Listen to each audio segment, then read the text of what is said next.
Halo semuanya, perkenalkan nama saya Riko Ginting dengan NIM 222528, Prodi S1 Manajemen. Pertama-tama saya ucapkan terima kasih kepada Bapak Saprudin selaku dosen seminar manajemen keuangan.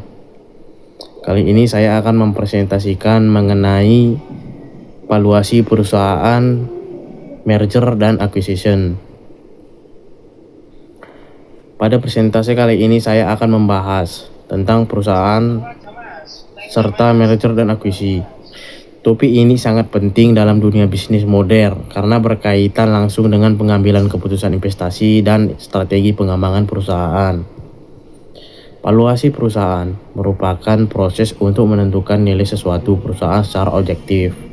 Penilaian ini biasanya dilakukan ketika perusahaan ini dijual, bergabung dengan perusahaan lain, atau mencari investor. Dengan adanya valuasi, perusahaan dapat mengetahui beberapa nilai wajar yang dimiliki sehingga dapat menghindari kerugian dalam transaksi bisnis. Ada beberapa metode yang umum digunakan dalam valuasi perusahaan. Digunakan dalam metode pertama adalah discounted, cash flow, dan DCF. Metode ini menghitung nilai perusahaan berdasarkan proyeksi arus kas di masa depan yang kemudian dikoskontokan ke nilai saat ini. Metode ini dianggap cukup akurat, namun sangat bergantung pada asumsi yang digunakan. Metode kedua adalah comparable company analysis, yaitu dengan membandingkan perusahaan dengan perusahaan lain yang sejenis di industri yang sama. Metode ini lebih sederhana karena menggunakan data pasar, namun hasilnya bisa berbeda tergantung perusahaan pembanding yang digunakan. Metode ketiga adalah asset based valuation, yaitu penilaian berdasarkan total aset yang dimiliki perusahaan setelah dikurangi kewajiban. Metode ini biasanya digunakan untuk perusahaan yang memiliki aset besar. Selanjutnya, kita masuk ke pembahasan merger dan akuisisi atau yang sering disebut merger dan akuisisi, M dan A. Merger adalah penggabungan dua perusahaan menjadi satu entitas baru. Sedangkan akuisisi adalah proses pengambilalihan satu perusahaan oleh perusahaan lain.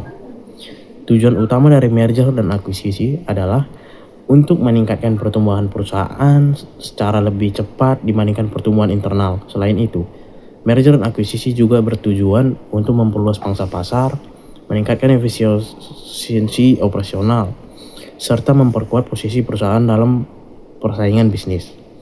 Namun, dalam praktik, merger dan akuisisi tidak selalu berjalan dengan lancar. Terdapat beberapa risiko yang sering terjadi seperti perbedaan budaya organisasi antara perusahaan yang bergabung, kesalahan dalam menentukan valuasi, serta kegagalan dalam proses integrasi sistem dan manajemen. Jika proses merger dan akuisisi dilakukan dengan baik, maka akan menghasilkan sinergi. Sinergi adalah kondisi di mana nilai gabungan perusahaan menjadi lebih besar dibandingkan jika perusahaan tersebut berdiri sendiri. Contohnya sinergi antara lain efisiensi biaya operasional, peningkatan pendapatan, serta penguatan posisi pasar. Sebagai contoh sederhana, 2 perusahaan yang bergabung dalam mengurangi biaya produksi karena skala yang lebih besar, atau meningkatkan penjualan karena memiliki jaringan distribusi yang luas. Sebagai kesimpulan, valuasi perusahaan merupakan dasar yang sangat penting dalam proses merger dan akuisisi. Tanpa valuasi yang tepat, keputusan yang diambil dapat berisiko merugikan perusahaan. Sementara itu, merger dan akuisisi merupakan strategi yang efektif untuk pertumbuhan bisnis, namun harus dilakukan dengan perencanaan, analisis yang matang agar dapat memberikan manfaat maksimal. Segini saja untuk presentasi saya kali ini. Kurang lebihnya saya minta maaf. Terima kasih atas perhatian kalian semua. Semoga video yang saya presentasikan di sini semuanya cukup jelas dan bermanfaat untuk semua teman-teman dimanapun berada. Sekian dari saya, terima kasih.